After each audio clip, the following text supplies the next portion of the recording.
What? Hi, How many times I can start the show? long enough for me to pop up the right script, man. You know when you say like, "Hi, welcome to the Shoes Fit." Long if I did it, a show where we analyze and solve pure kerfuffles from a world not beyond. See, I don't know a hand gesture anymore, man. MMA world.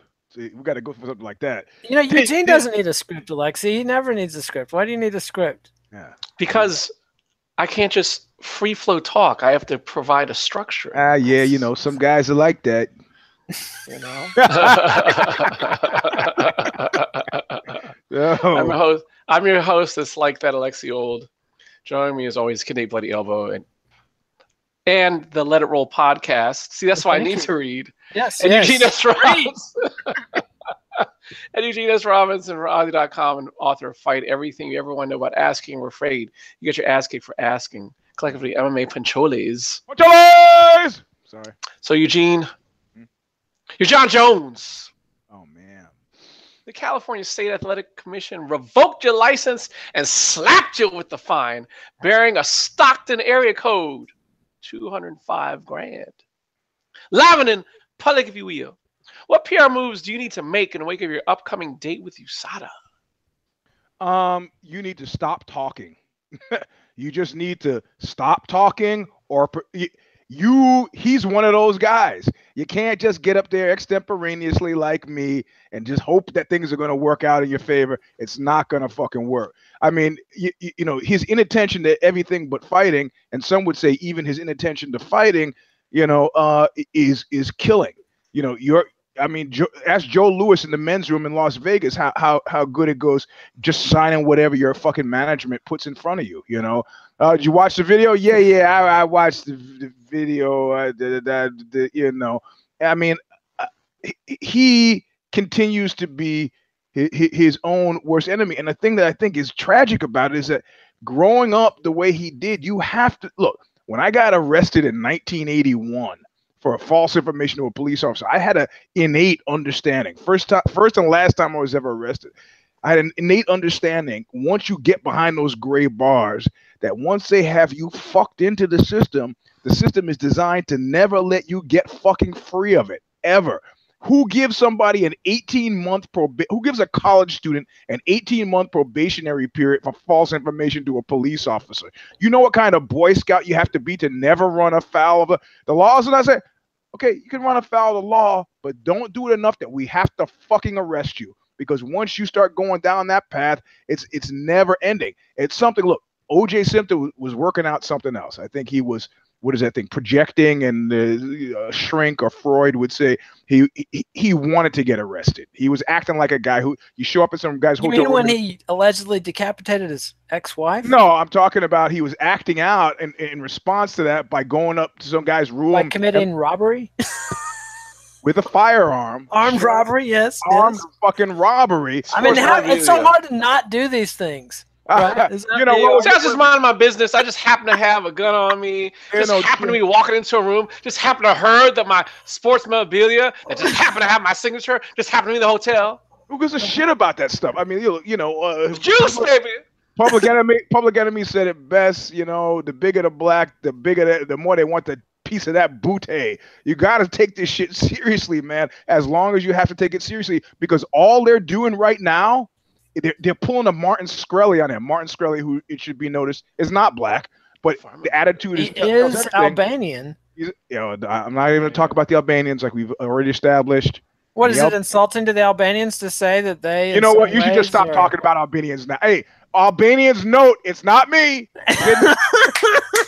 It's racist to say you're afraid to talk about Albanians, Eugene. Okay, I love Albania. There are plenty of law-abiding, harmless Albanians, and I love Albania, a place I will never, ever go. The reality of it is, though, that Johnny Boney Joni, you know, this is just like with Martin Shkreli, they're sending you a fucking message. And if they don't have your attention now, they will never get your attention. Note that the woman said she was concerned about enablers, specifically the dudes in the mini mart that he hangs out with who are fucking his life up. You know, she said something that Greg Jackson and Winklejohn, those guys have been too busy counting money to fucking think to say to him. So this is serious. This is serious. You know, I mean, he may say, "Ah, yeah, I could write that check. I write the check for 250. Yeah, whatever. You know, I wasn't gonna fight before August anyway. He still got the USADA thing hanging over him, and the reality of it is, don't fuck around, man. Don't fuck around. If you read the finer points of that, you know, they say, well, it might be in supplements, but we didn't find any. We didn't find any in the supplements. You know, he might have accidentally taken it, but we don't have. Just stop digging the fucking hole. Stop talking. Fucking do your homework. Do some research. Show up at this USADA thing and don't fuck it up. That's it. If I'm Johnny Boney Joni, that's the premise. I'm Johnny Boney Joni. I'm like, I got to study. I got to do my homework. I got to fuck it up. I got to stop talking. All right, I got to take this just this brief segment out of your time. So this is noted. This is not my answer. This is out of Eugene's time. Why? I just want to. You grounds. don't get to appeal this. I'm taking it out of your time. I got the scratcher out.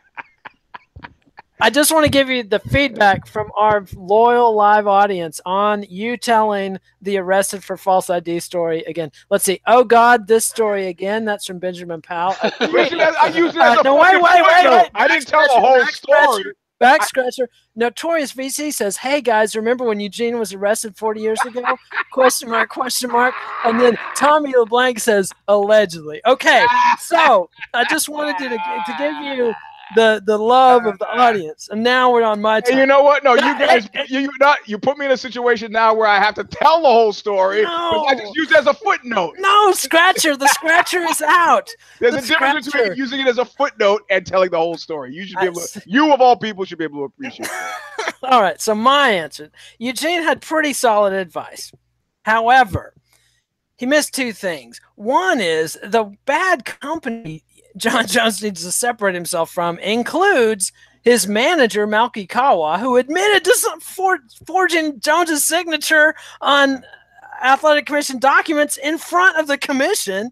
Yeah. And this expert witness that he hired who admitted he didn't know that what he learned about this drug that he charged Jon Jones $395 an hour to research, he got off of a bodybuilding.com website. It's like, dude, I can hang out with some gym rats and talk steroids and read bodybuilding.com for a lot less than $395 an hour. Like, hire Bloody Elbows Ian Kidd if you want some actual analysis and testimony. Word.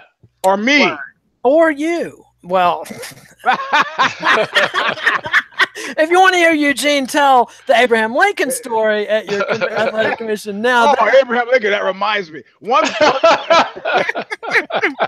But Jones is, I mean, the nonsense that they were spewing was just, you know, this was not quite as bad. Remember when Alistair Overeem showed up with the doctor that had the big needle that said anti-inflammatory on it?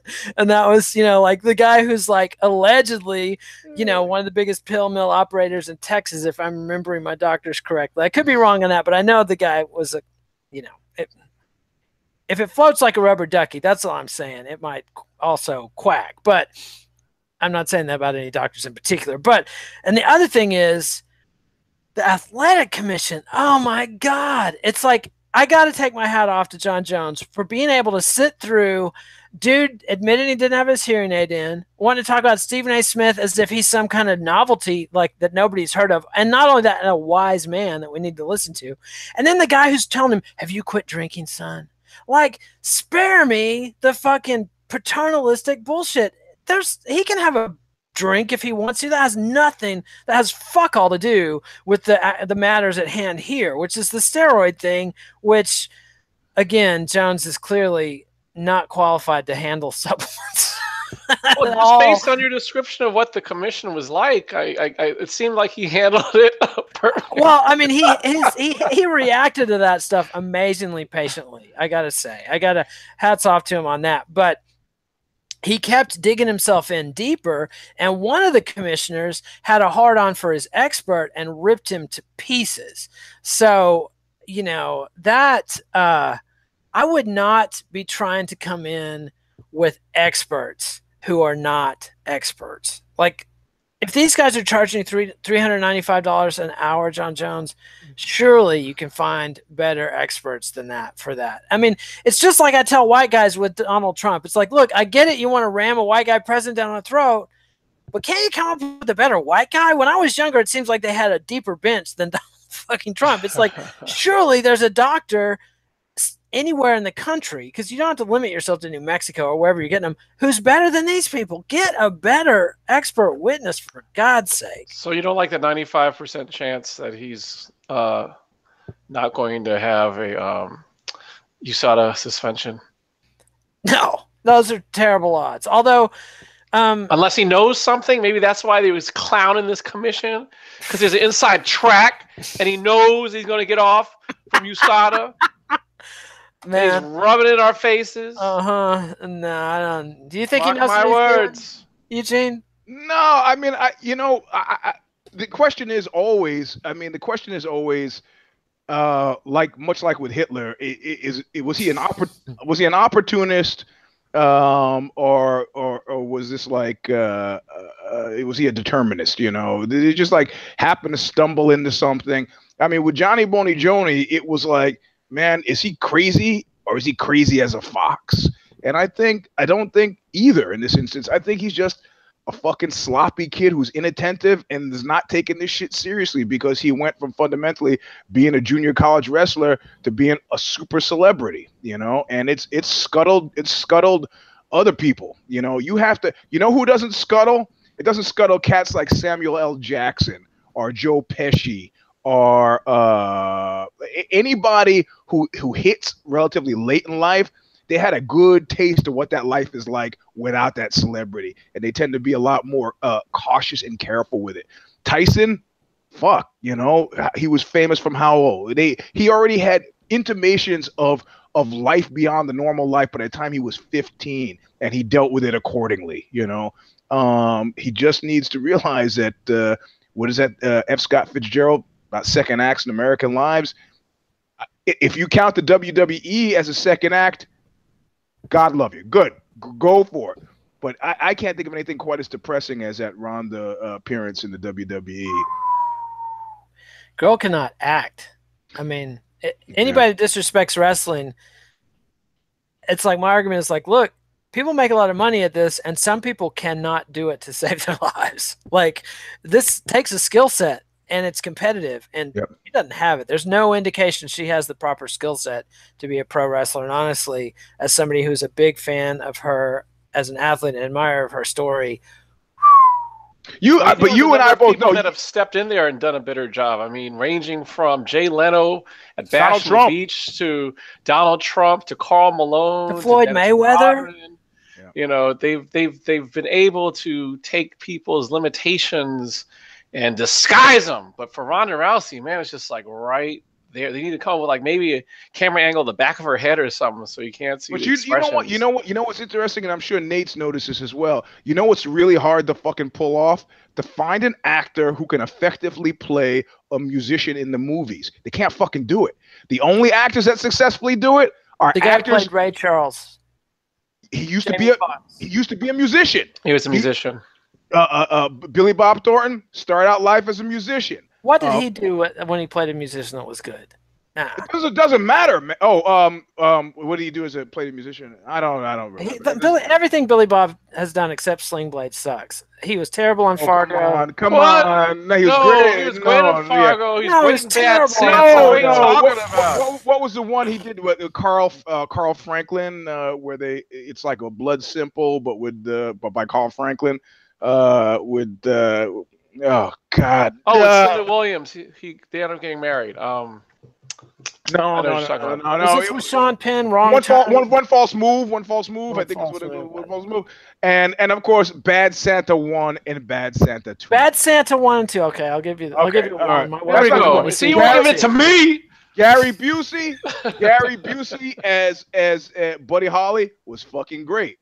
Lou Diamond Phillips as Richie Valens, That was okay. I mean, what about the cat who played Johnny Cash in that movie? Joaquin Phoenix. That family was busking, man. The Phoenixes were fucking busking on the street corner. They were so desperate to make it entertainment. What about Sean Penn in that Woody Allen movie where he played a jazz guitarist? Django. He sucked. He wasn't Django. No, it was. He was. It was Sweet and Low Down. Reinhardt. No, he wasn't Django. He was sort of Django, but he was actually more like somebody else? Well, He sucked. Well, this show is off and the the rails. movie sucked, and he sucked. I love that movie.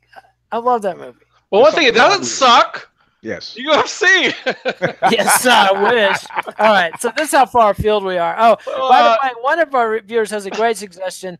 They say, I think sometimes there ought to be a show that summarizes all the stories, that tells all the stories that Nate Donishalalis, because sometimes I actually want to hear them, even though I know most of them. So, look, hey. Hey, well, we will do this on the show, on the Eugene S. Robinson Show Stomper if you put together a list. That's excellent. Excellent. See, I was going to say, put together a budget so you could be able to animate these stories. The Donish. Yes, indeed. But Nate, you're the UFC. Jeremy Stevens cracked Josh Emmett last week, allowing him public, if you will, with an illegal knee that went unpunished. How do you make things right? They clearly have no intention of doing it because they did it last week too. They doubled down and rewarded this behavior. This was bonus money stuff. And they let their announcers, some of whom have a conflict of interest, Dominic Cruz with Stevens, talk about it like as if it's nothing. I mean, it's just like this is a product of the whole backlash to the human cockfighting thing. UFC announcers from the very beginning of the Zuffa era were very conscious to say, these guys just respect each other so much, and what a great competition, and look at these guys being pals, and so much respect, and they would never deliberately eye poke. Meanwhile, Chuck Liddell is eye poking his way to title after title, and it's just become this whole thing, and now the argument is, did he mean to do it? Who gives a shit if he means to do it? He poked the guy in the eye, or he eye gouged, or he kneed illegally. Like you can't even tell. They're so frequently you can't even tell them apart.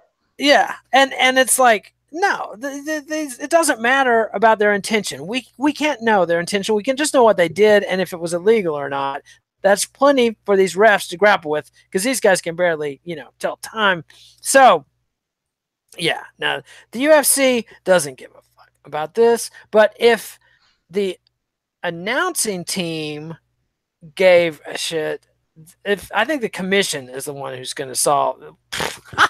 So I just said the commission's going to solve it. Okay, disqualified. Nobody cares. The UFC doesn't care. They're happy that there was no legal need for people to talk about something that happened in the cage. Like Eugene just jacked your thing, man. He did the back scratcher. Did he back scratcher? He just did a back scratcher. Oh! Let's compare. Let's look them out and compare. Mine is special.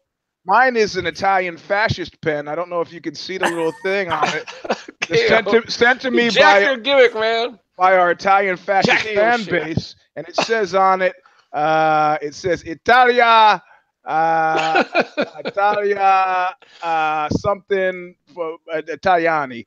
Is this the political party started by the comedian? Because that's not really fascist. No, and then you see Mussolini. There's a little pictogram of Mussolini. Oh my God! Yeah, you're showing Mussolini on the fucking show. My God! Hey, what? What? Are you endorsing the? He was a journalist. I see. Mussolini was a hell of a backstory. He was a journalist in his former life. And Hitler was a painter. I mean, come on. I didn't say anything about Hitler. I didn't say anything about Hitler. Anyway, okay. So I'm sorry. Where are we? Oh, Nate, me. I'm supposed. Are you? But wait, Nate finished. I'm done. I mean, that's it. Okay. He was done when see that back. Don't even say it. Don't even. He was done when he started. Nah. So, look. What are we doing? What do we honestly? Can we have a moment here of clarity and honesty? Can we just? You are the UFC, Eugene. What do you do about the knee? Let's ask the UFC. UFC, huh? UFC, huh? No, you, huh? What are you doing? Nothing. I'm just over here counting money. It's less money than before. I know that much. Can I get back to you on that? There's nobody home, man. There's nobody fucking home. Nobody. Is he crazy? Is he crazy as a fox? Just stupid? It's hard to care. It's hard to care when you got beach houses and mansions in Vegas and, you're running 3 or 4 friends. I don't know. I don't know how anybody cares. I don't know how Sean Shelby, also known as Keith, shows up for work. The climb to the mountaintop has discombobulated a lot of people who, once they get to the mountaintop, are like, man, this is not all it's cracked up to be. There's a marked lack of heft, zest, and what's the word I'm looking for? Not pusillanimous. Not Pizzazz. ultritude. What is the word for inner strength? Well, it's lacking. Inner strength. Yeah. yeah. Why not? Steroids. Why? Yeah. I don't want to use one word. I mean, it's. I really. It just feels like it feel. You know what it feels like? It feels like the South Bronx in 1977. That's exactly what it fucking feels like to me. Hip hop's about to explode out of nowhere. Blocks and blocks of burned out buildings enshrouded in the smoke of burnt mattresses. And hip hop's about to explode out of nowhere and Right, so something's about to revolutionize American explode at the culture. UFC. Yeah, I mean, you can't really. I mean, they bring in Jimmy Smith to replace what? Man, I don't like. I mean, I don't like to unload on another member of the Fifth Estate, but he sucks. Okay. Oh, come on, Jimmy Smith's not bad. Jimmy Smith is the least of their problems. Correct. I don't want to, but it's a sign and signal. At least it was comedic value to Goldie. I mean, it's like, you know, Jimmy Smith is acting like he's at fucking Studio 54 when it's IHOP. It's IHOP, man. It's IHOP. that's why the optics are funny about it.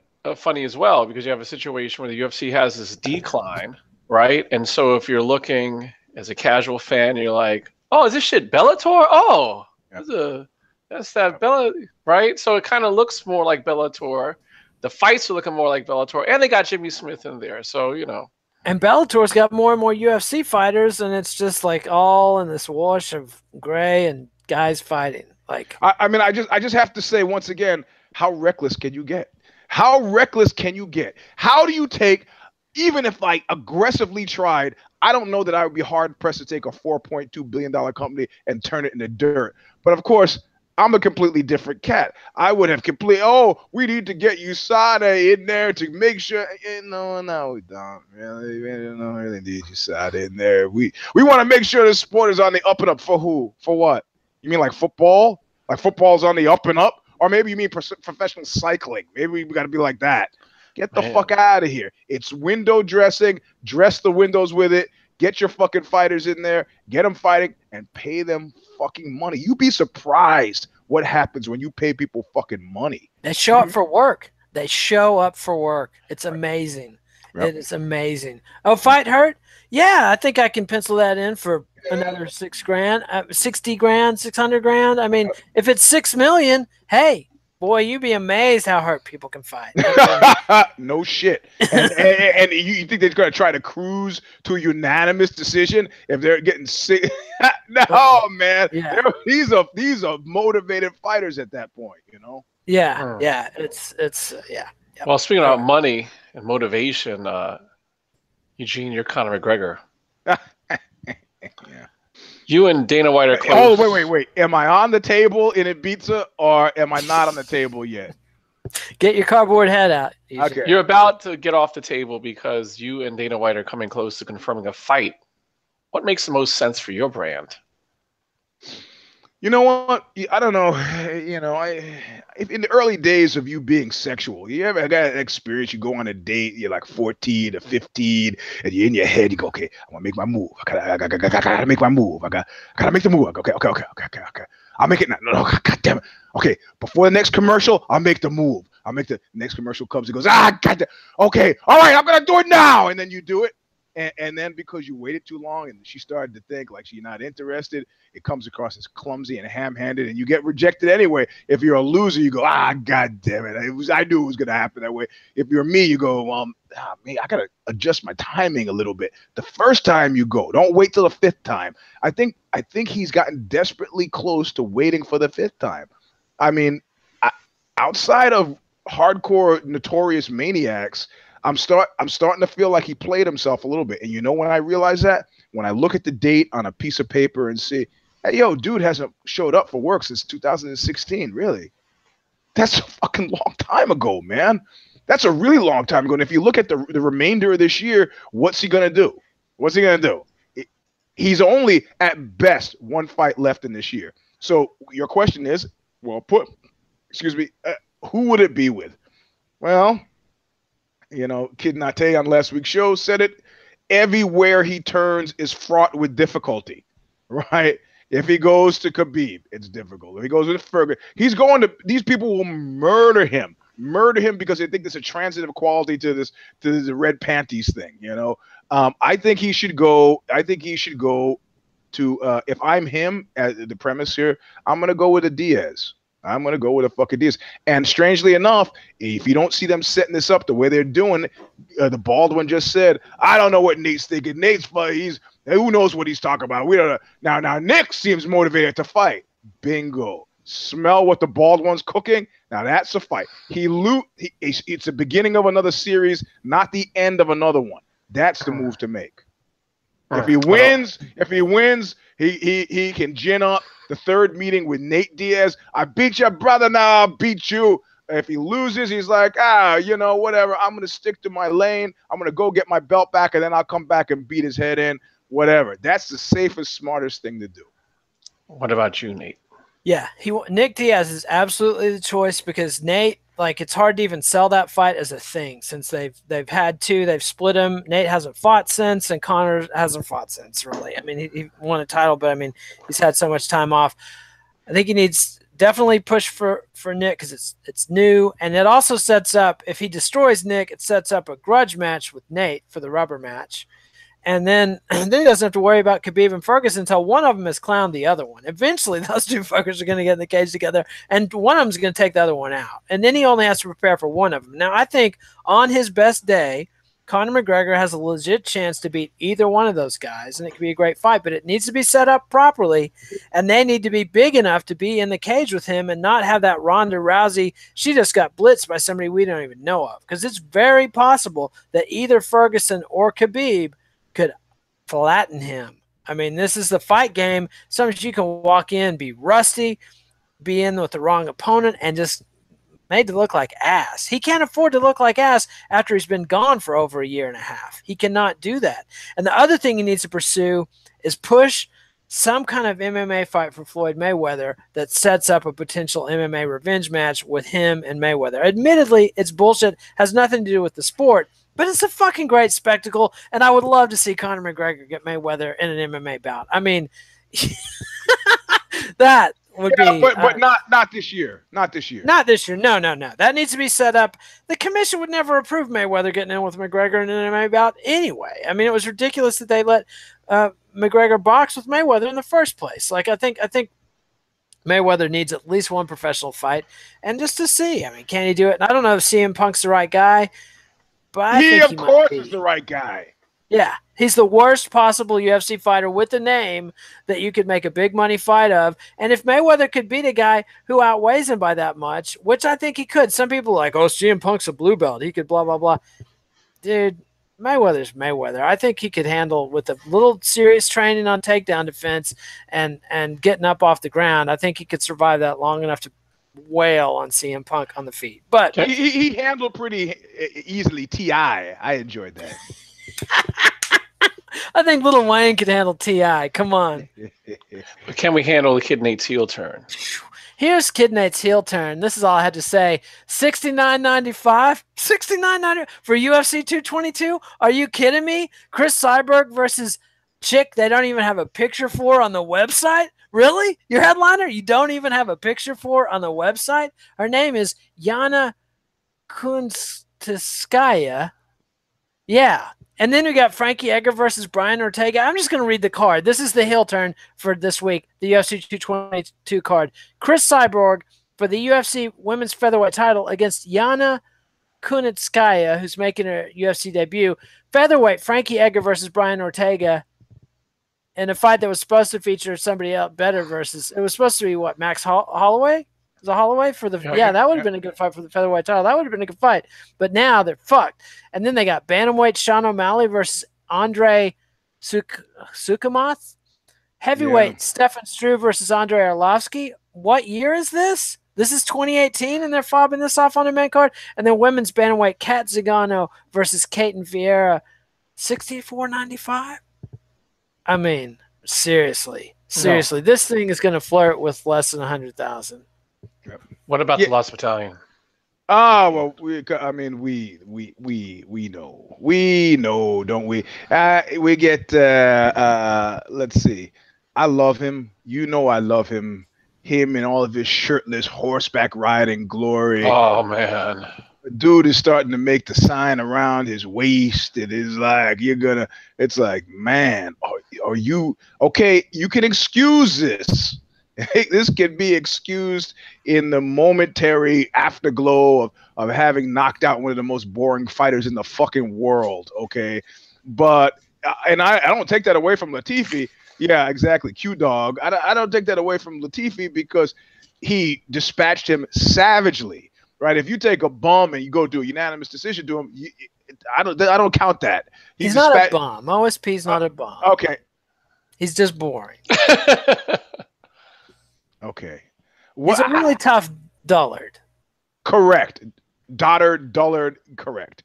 I see him as being, I went to a school that didn't have grades and they would have evaluation reports. And they would say the same to Eugene every semester from the age of 5 to the age of 12. Not working up to his potential. There you go. Where are those people now? Those people who said that, they ran their business into the ground and made international fucking headlines because of a sex scandal. Look them up. Brooklyn Montessori, SINHA, the Sinners. Yeah, you remember this. So much for me not working up to my potential. But I'm sorry. Thank this goodness. is not for the airing of grievances. So I can excuse the guy's momentary burst in the aftermath of the fight, but dude is doubled down on it, and it's like I'll chase DC. I like it. Maybe you're ginning up something, but you're gonna chase DC where? The heavyweight? Popeye's chicken. That's more reasonable. Battle of the Wings. That is more reasonable, So I'm gonna have to make him an honorary member. It's like he's like, it's like when you're driving along a coastal road and you drive through a patch of fog. Could emerge out, but he keeps digging down in this thing like he deserves something because he's got 4 fights or 4 or 5 wins in a row. Yeah, you do, man. But you got it. Do you remember who you are? I mean, yeah, you're a guy who won a bunch of fights. That's cool, but what division you in? What do you have? What are you gonna have for the remainder? Do you want to be Johnny Boney Johnny's warm-up fight? Is that what you're gonna for? Oh Lord. Is that what really? Yeah, man, you need to slow your flow, bro. So he's there. And let's see who else we got in there. Sarah McMahon is not in the Lost Battalion because she has no aspirations of being anything other than Sarah McMahon, but she is a gict. And now safely ensconced in Gicta territory. Girl, I can't trust anymore.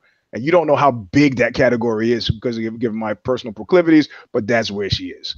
All right. And then last to round it out, and it pains me to say, but Barao. Yep. Oh. I know he might be pimping this thing about it's just a brief stumble. It's a speed bump. How many speed bumps last 3 years? That's a big fucking speed bump, man. It's a minor adjustment. No, it's not, man. It's not because you know why? Because your head is gone. Skills are still there. Your head is gone. You know who I like? There's this Lord Dunsany. There's a story about these guys who steal the greatest poems ever, and they get caught by the guy who owns who's embodied by just a beam of light. And one guy hides, and one guy runs away, and the smartest thief of all just jumps over the side of a precipice where he falls forever. That is Mike Thomas Brown, and that should be Barao. Once you know you're done, just go. Just go. Don't stick around, man. Don't try to hide. Don't try to run through the forest where you're going to get caught. Just go. Speaking of going, thanks for joining us. Follow us on Twitter at Eugene S. Robinson, Alexi Alder Kid Nate. Facebook, MA Pancholis. Please give us a thumbs up, Eugene. Oh, on Instagram, I'm Mr. Sleep 3 on Instagram. Are you guys on Instagram? What's Instagram? I'm not. No. I'm considering a move to Vero as well because Joe Rogan told me to do it. So, but yeah, Mr. Sleep 3 on Instagram. But and this is a thumbs up. but you have to have post on your page, otherwise I don't let you in because I think you're a spy. Subscribe to MMANation.com on YouTube, MMA Nation on iTunes. Visit Bloody Elbow. Buy 7 Secret Source Inspiration. Buy Oxbow's Thin Back Duke, wherever fine music is sold. Listen to the Let It Roll podcast. And I believe following the show, Eugene, what should they do? Right below, there's a link. We're going to log out. We're going to log back in. That link is for if the shoes fit, where we do this, but for non-MMA topics. Stick around in 2 minutes, 90 seconds. We'll be right back. Don't wander off like, man, I wish that show was longer. I wish that show was longer. What did he say at the end? I don't know, but I wish the show was longer. It's about to be longer. Click on the link. That's right. And for this show, we'll be back next week with Noon Insult. If I didn't, we don't know what we're going to be discussing because the PR mistakes have yet to be made.